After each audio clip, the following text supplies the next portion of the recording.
Hello and welcome back to Game of Trades, your #1 channel for videos on the stock market and cryptocurrencies. This video is going to be focused on the S&P 500 that despite a historical amount of monetary tightening from the Federal Reserve with one of the fastest rate increases that we've seen in decades, inflation reaching levels that we haven't seen since the inflationary 70s that triggered a decade-long consolidation on the S&P 500 and consumer sentiment having reached extremely low levels that are typically associated with severe recessions. Despite all of these crazy macro conditions that would typically lead to a massive drawdown on the S&P 500, the stock market remains in a secular uptrend. This is the 100-week moving average that we like to use to define longer-term bull market. And notice that you do have bear markets during a secular uptrend.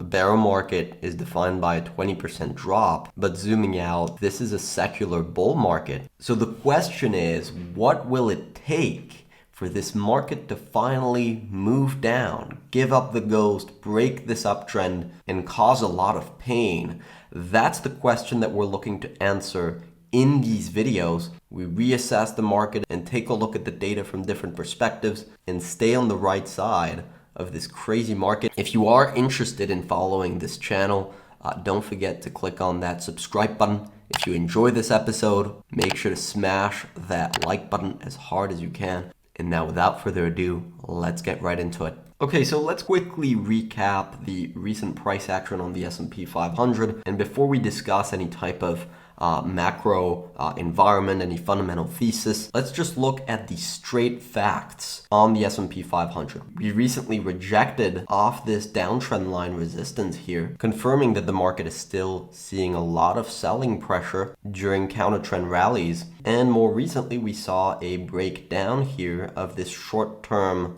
bullish price channel here. We traded up within this price channel ever since the month of July, where the Federal Reserve came in and potentially suggested that a Fed pivot was not too far away, and so the market rallied significantly from that level. Now, of course, here on Friday, last Friday, we had another speech from the Federal Reserve that suggested that the Fed pivot was not around the corner. So investors are very confused regarding what this means. Did Friday's Powell speech really trigger a meaningful change in the thesis? That's a question that a lot of people are asking right now. Whether this move that was a big surprise to the stock market apparently, does it change the bullish thesis for investors who are constructive on the market right now? Did that speech really change the market in a big way? And if you were around here on April 21st, I believe, Powell also made a pretty big speech that in a similar fashion took the market off guard and actually triggered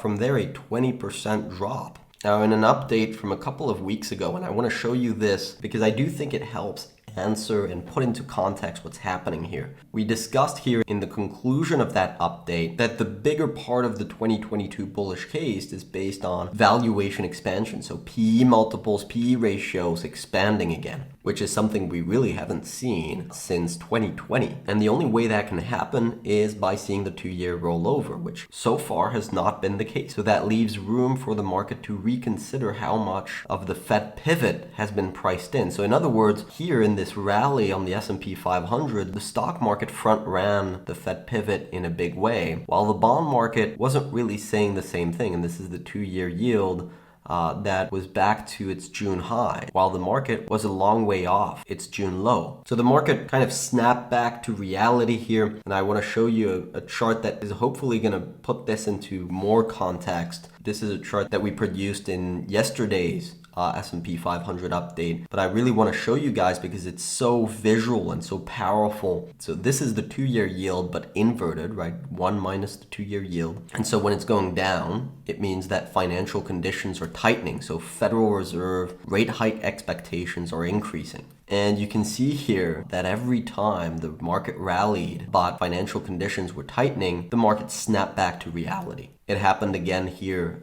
during March.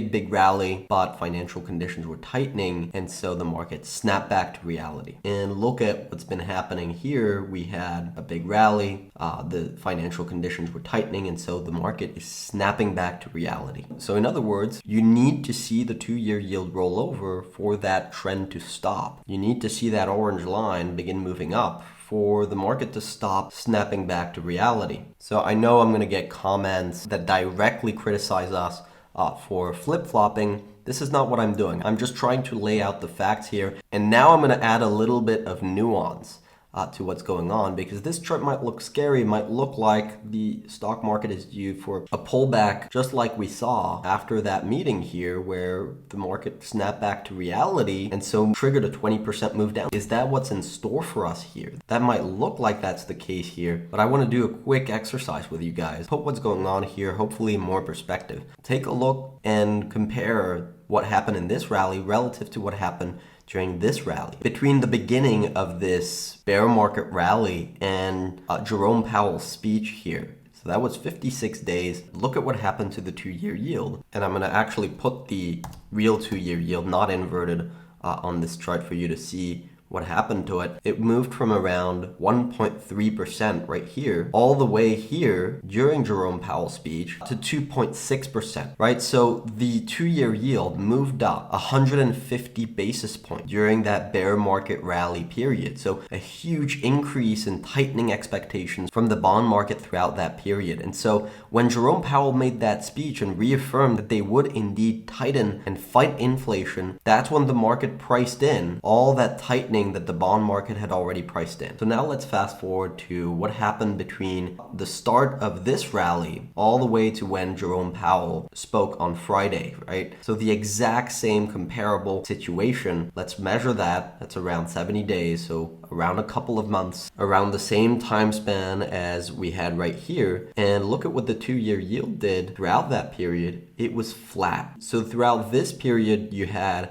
a 150 basis point increase in the 2-year yield. And right here, you had a 0 basis point increase in the 2-year yield. So we are seeing stabilization in yield, right? And so in our opinion, that does decrease the odds that we're going to see major downside in the market, similar to what we saw throughout April, May, June. Now, of course, valuations and yields are only half of the story. And there's, of course, earnings, S&P 500 earnings. If those collapse, then you could see a larger drop in the market. We are going to be posting an in-depth analysis on that later this week. So if you're a member at Game of Trades, make sure to tune in for that. And if you want to just check out our website for free for a week, check out the ins and outs, the targets that we provide on different assets, how we look for entry opportunity, what kind of macro thesis we have on different assets. You can click on the link down below and have access to that free trial. But the earnings picture right now, at least for the next few months, is not something that we're incredibly worried about. So to us, it does come down to what happens to rate, to bond yield. Of course, if the 2-year continues to tighten, that would be bad for stocks. And you could see the market retest the low. But based on the economy rolling over in a big way right now, inflation cooling down, and we think it's going to cool down pretty rapidly, that's not an environment where the bond market expects tighter conditions. So clearly this is not ending up to be a V-shaped recovery where, just like in 2019, the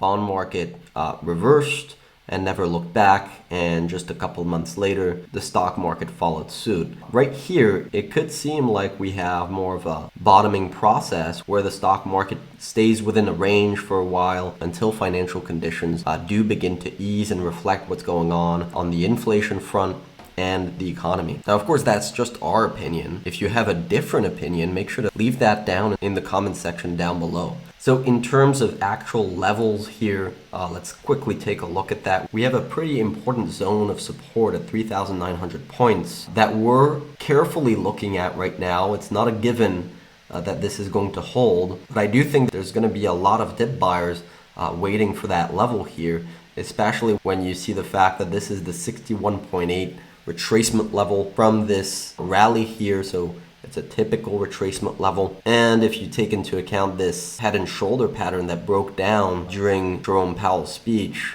It also happens to be the measured target from that head and shoulder pattern. So a lot of things align with that level. We could get there before the 13th of September. And if I'm not mistaken, the 13th of September is the CPI release that, of course, a lot of people are going to be paying attention to, and that could decide the market's fate. We're carefully looking at the market for buying opportunities and seeing if there's a meaningful change in the technical structure. For example, a breakout above this downtrend line would be a pretty impressive move here. Ultimately, if I had to guess what's going to happen in the market, and I know you guys like when I guess the short-term price action because that's fun, and everybody's interested in that, but I want to remind you that that's not the core objective that we have at Game of Trades. Our outlook is in the 6 to 12 month time frame, because that's where we think we can make the biggest amount of gains and capture the big important moves in the market. That's the 6 to 12 month time horizon. But in the very near term, I think the market is going to stay